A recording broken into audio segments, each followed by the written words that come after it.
Oremos. Padre Santo, te doy gracias por ese privilegio que tú me permites llevar tu santa palabra a mis hermanos y a todos los amigos que ven por medio de esta plataforma la enseñanza del día de hoy. Te ruego, Padre Santo, que tu Santo Espíritu tome control de mi mente y de mi lengua, y que sea este mensaje de gran edificación para todos que escuchan tu santa palabra. En nombre de Jesús oro. Amén y amén. Amados, tengan por favor su Biblia abierta en el capítulo 27 y vamos a estudiar en el día de hoy desde el versículo 12 hasta el versículo 20. En el mensaje anterior hemos visto el consejo de Pablo de invernar en buenos puertos, ya que él veía que la navegación va a ser con perjuicio y mucha pérdida, no solo del cargamento y de la nave, sino también de nuestras personas. Yo me refiero al versículo 10 de este capítulo 27 de Hechos. Sin embargo, el centurión, como vemos en el versículo 11, el centurión Julio daba más crédito al timonel, el capitán de la nave, y al patrón. El mensaje de hoy es titulado La tempestad en el mar. Y vamos a comenzar con el versículo 12 del capítulo 27 del libro de Hechos. Y siendo incómodo el puerto para invernar, la mayoría acordó zarpar desde ahí, pues si pudiesen arribar a Fenice, puerto de Creta, que mira al nordeste y sudeste, e invernar ahí. La mayoría de las personas tenía la esperanza de poder invernar más cómodamente en Fenice, a unos 64 kilómetros de buenos puertos, con un desempacadero para refugiarse con más seguridad de las tormentas de esta época del año. Versículo 13. Y soplando una brisa del sur, pareciéndoles que ya tenían lo que deseaban, levaron anclas e iban costeando Creta. Vemos en este versículo que al principio tenían un viento favorable, lo que estaban esperando. Podrían costear la isla de Creta y ellos levaron anclas, pusieron las velas y comenzaron el viaje. Versículo 14. Pero no mucho después dio contra la nave un viento huracanado llamado Euroclitón. Euroclitón es un huracán, un vendaval desde el noreste. Acuérdense que al comienzo el viento vino del sur. Ahora cambió la dirección del viento y viene del noreste. Y ese Euroclitón era un huracán muy temido por los navegantes. Y recordemos que hace aproximadamente 2 o 3 semanas había un huracán en el área de las islas griegas, alcanzando también a la tierra firme, con muchas pérdidas materiales y también afectación de vidas. Versículo 15. Y siendo arrebatada la nave y no pudiendo poner proa al viento, nos abandonamos a él y nos dejamos llevar. Esa maniobra de poner la proa al viento es precisamente para minimizar el impacto del viento en la nave. Es una medida de precaución, de seguridad. Eso yo aprendí también cuando estuvimos en los lagos de Austria, en las vacaciones, usando de yates de vela. Era una forma de minimizar la fuerza del viento. Poner la proa, la nave, con la proa al viento. Pero sin embargo, en este caso, ellos estaban a la merced de la fuerza del viento esas embarcaciones obviamente eran mucho más difíciles de maniobrar y era imposible de poner el barco al viento y no tenían otra opción de abandonarse y encomendarse al viento. Estaban a la merced del viento, ¿verdad? Y se dejaron llevar. Y habiendo corrido a sotavento de una pequeña isla llamada Clauda, con dificultad pudimos recoger el esquife. Bueno, primeramente vamos a explicar otra vez qué quiere decir navegar a sotavento. Eso quiere decir a navegar a la dirección hacia donde sopla el viento. El viento tiene un impacto a la nave y puede sacarla del curso y mover por el poder que tiene ese huracán, ese Euroclydon, la nave en dirección hacia donde sopla el viento. No hacia donde viene el viento, sino hacia donde sopla el viento. Y Clauda es una isla aproximadamente a 39 kilómetros al suroeste de Creta. Y aquí vemos también que con dificultad pudimos recoger el esquife. El esquife es el bote de salvamento. Obviamente era un bote mucho más pequeño de madera y que la nave principal arrastraba por las olas, por el mar, pero con el fuerte viento era muy peligroso que ese esquife iba a ser lanzado contra el casco del mar y iba a sufrir daños o inclusive una pérdida de esa embarcación de auxilio o de emergencia. Versículo 17. Y una vez subido a bordo, usaron de refuerzos para ceñir la nave, y teniendo temor de dar en la sirte, arriaron las velas y quedaron a la deriva.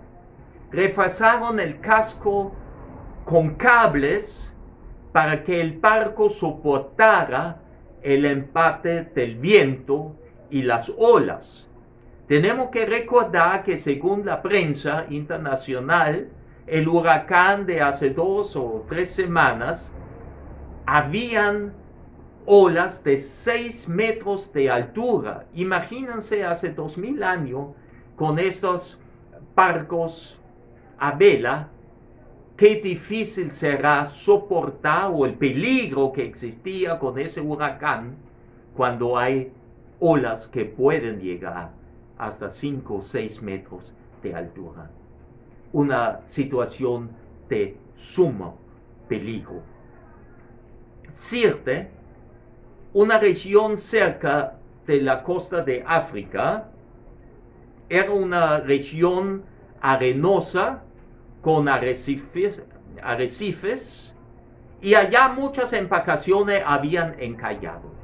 Y precisamente lo que expliqué un poquitito antes, cuando uno navegaba sotavento, quiere decir en dirección hacia donde el viento soplaba, había un gran peligro que ese fuerte viento lleva el barco a esta dirección y hasta tan lejos, hasta la costa de África.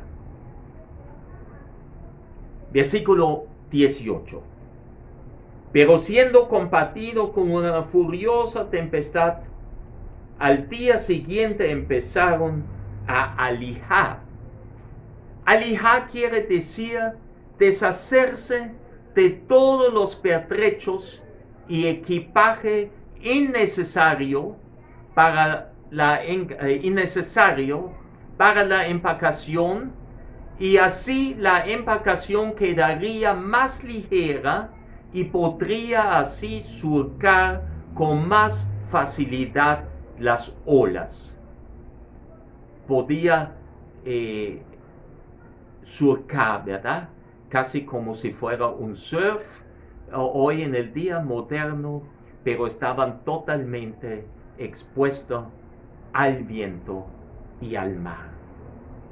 Vemos entonces en el versículo 19 lo siguiente: y al tercer día con nuestras propias manos arrojamos los aparejos de la nave. Fíjense, ese viento, ese huracán ya duró 3 días. Desesperación, a la merced estaban de este viento, y con su propia mano arrojaron entonces los aparejos de la nave al mar. Aparejos es ese conjunto de palos, velas y otros dispositivos para que la embarcación se pone en movimiento, aprovechando el viento que la impulsa. Hemos visto que primeramente alijaron, quiere decir se deshacieron de todos los pertrechos y el equipaje innecesario para que la embarcación quedaría más ligero, y ahora tuvieron que sacrificar los aparejos, que quiere decir el conjunto de palos, de velas y de otros dispositivos. Versículo 20. Y no apareciendo ni sol ni estrellas por muchos días, y acosados por una tempestad no pequeña, ya habíamos perdido toda esperanza de salvarnos. En este versículo vemos verdaderamente, con esa oscuridad y pérdida de esperanza, lo difícil, lo peligroso que era esa situación, ya que no apareció ni el sol ni las estrellas, y eso era importante para poder saber en qué lugar ellos se encontraron, hacia qué lugar el viento los llevaba, porque la orientación en el mar se hace por medio del sol y de las estrellas. Hermanos, pero también aquí vemos esa expresión que habíamos perdido toda esperanza y de salvarnos. Quiero recordar, ese plural significa que Lucas, el doctor Lucas, estaba en esta situación, estaba con Pablo en esta nave. Pero sin embargo, nosotros también alguna vez estuvimos perdidos y sin esperanza. Obviamente hablado de una oscuridad, de falta de esperanza de salvarnos de forma espiritual. Hermanos míos, vayamos por favor a la carta del apóstol Pablo a los Efesios en el capítulo 2, y vamos a ver por favor, en el contexto que fuimos reconciliados por medio de la cruz, los versículos 11 y 12. Por tanto, acordaos de que en otro tiempo vosotros los gentiles, los que no somos judíos, en cuanto a la carne erais llamados circuncisión por la llamada circuncisión hecha con mano en la carne. Quiere decir, los judíos eran los circuncidados y los gentiles somos los incircuncidados. Y el versículo 12. En aquel tiempo estabais sin Cristo, alejados de la ciudadanía de Israel y ajenos a los pactos de la promesa, sin esperanza y sin Dios en el mundo. Fíjense ese versículo 12. Los gentiles experimentaban primeramente una alienación social. Quiere decir que los judíos trataron muy mal a los gentiles, se burlaron de ellos, se mofaron, le pusieron como sobrenombre perros. Y eso no eran perritos falderas, perros salvajes en ese sentido. Pero más significativamente, como vemos aquí en el versículo 12, experimentaban una alienación espiritual. Y todos nosotros fuimos y somos gentiles. Y vemos en este versículo 12 5 formas de alienación espiritual. Primeramente, estaban sin Cristo, sin el Mesías, no lo conocieron al Salvador del mundo. Segundo, estaban alejados de la ciudadanía de Israel, quieren decir, no formaron parte del pueblo elegido por Dios, a quien llevaron primeramente la palabra de salvación, el evangelio de salvación.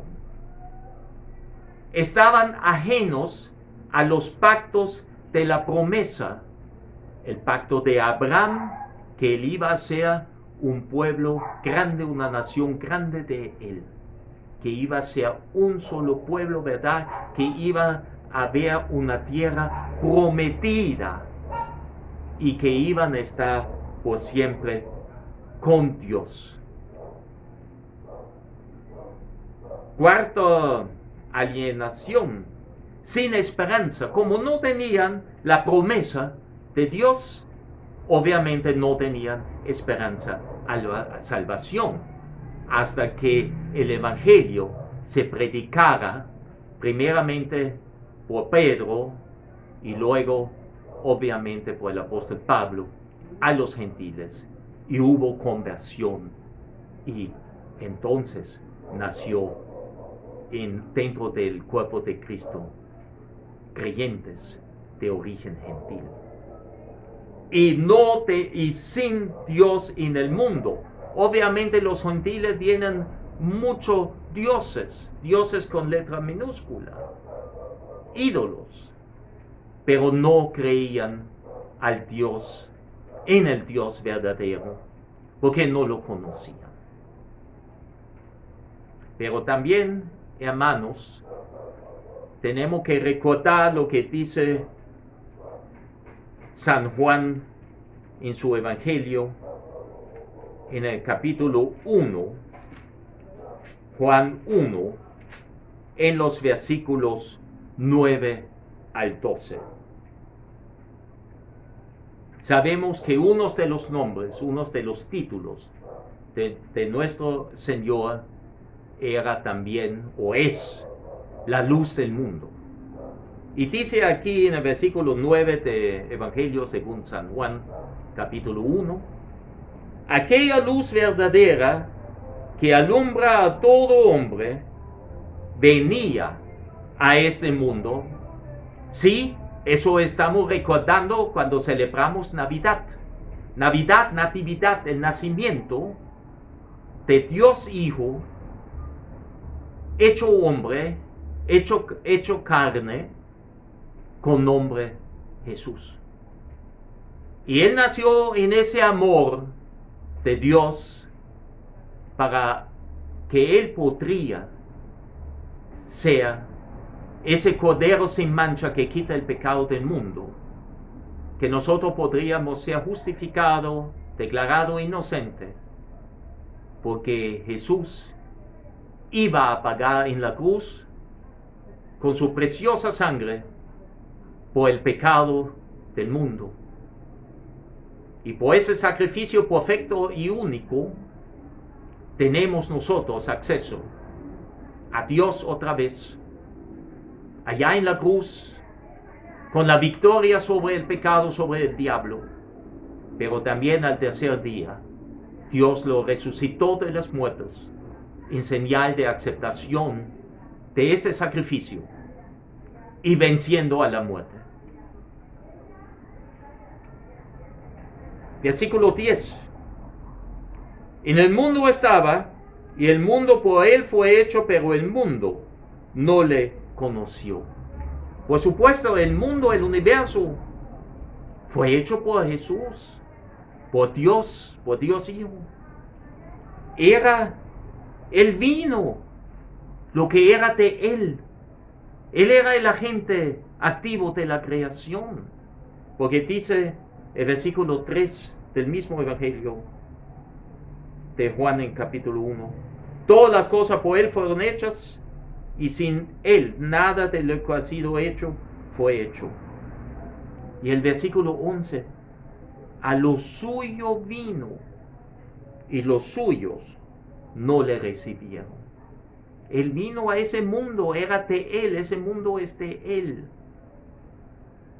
Y lo suyo, el pueblo elegido por Él, el pueblo de Israel, no lo recibió. Estaban ciegos espiritualmente y no vieron al Salvador, al Mesías prometido de hace 700 años antes del nacimiento de Él. Y el versículo 12, mas a todos los que le recibieron, a los que creen en su nombre, les dio potestad de ser hechos hijos de Dios. Qué hermoso ese versículo, porque nosotros, los cristianos, los creyentes, lo hemos recibido. Lo hemos recibido como nuestro Salvador personal y Señor, y creemos en su nombre. No solamente creemos a Él, lo que Él ha dicho, lo que está escrito, sino también creemos en todo lo que Él representa, en toda su misión, en todo lo que es Dios, el Hijo de Dios y el Espíritu Santo, la Trinidad. Y así sabemos, si lo recibimos y si creemos en su nombre, entonces nos fue dado esa potestad de ser hechos hijos de Dios. Dios nos adopta como sus hijos. Gloria a Él. Como aplicación y enseñanza, mis amados, hoy hemos visto en la enseñanza de qué sirven las riquezas de este mundo. Puede llegar el momento en que resulten una carga demasiado pesada, no solo para llevarla, sino hasta para que hundirnos a causa de ella y con ella. Pero muchas veces tal es la necedad de los mundanos, que aún llegando a ser tan pródigos para deshacerse de sus bienes cuando son un peligro para su vida temporal, no los usan como deberían, sino que abusan de ellos con gran peligro para su alma. Oremos, mis hermanos. Gracias, Padre Santo. Gracias, Padre bueno, por esa enseñanza de hoy. Gracias por esa advertencia que muchas veces bienes pueden ser peligrosos para nosotros si nos aferramos a ellos. De tal manera como allá la comitiva de Pablo en este barco en el mar estaban a la merced de la tempestad. Tuvieron que alijar todo pertrechos y hasta los palos y las velas, encomendarse a la fuerza del viento. Así también nosotros debemos que alijarnos de cargas innecesarias y ponernos en la mano de nuestro Dios, que tiene cuidado de nosotros. Quitamos el yo del trono de mi vida y para que Cristo está sentado en el trono de mi vida. Amén. Amigo, yo pregunto, ¿tú tienes Cristo en tu corazón? ¿Cristo está controlando tu vida? Si no es así, hoy es el momento de aceptar al Señor Jesús como tu Salvador personal y Señor, como timonel de tu vida, como el capitán de tu vida. Asegúrate mientras que puedes. ¿Quién sabe si mañana tienes otra oportunidad? Ore conmigo. Abre tu corazón con sinceridad. Siga a esta breve oración. Padre nuestro que estás en el cielo, yo reconozco que soy pecador, me arrepiento y pido perdón de mis pecados. Te abro mi corazón y te recibo como mi Salvador personal y Señor.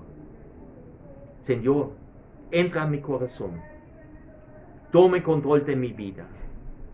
Gracias por ese regalo de la vida eterna. Gracias por haberme hecho tu hijo o tu hija. En el nombre de Jesús. Amén. Hermanos, ahora sí, vamos también a orar por nosotros, los hijos de Dios, dándole en todo momento gracias a Dios por lo que Él nos está dando. Gracias por su amor, por su misericordia. Gracias por su perdón. Y así lo pedimos a Él también perdón por nuestras ofensas. Tome control de nuestra vida.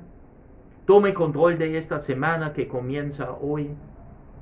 Te pedimos sobre todo que tú controlas este virus mortal que todavía está entre nosotros. Protégenos, Señor, acuérdanos. Pero también te rogamos que tú nunca faltes en ningún hogar aquí representado. Necesitamos de tu divina provisión. Gracias por tu santa palabra, fundamento sólido para nuestra fe, porque la fe es por el oír y el oír por la palabra de Dios. En el nombre de Jesús oramos. Amén y amén. Y amados, ya para terminar la congregación de hoy, esa enseñanza de hoy, por favor, te exhorto, participe en la gran comisión. Testifique a Jesucristo como tu Salvador y Señor. Diga al mundo lo que Dios ha hecho en tu vida. Comparta esta enseñanza para que otros también puedan recibir esas buenas nuevas. Que Dios siga bendiciendo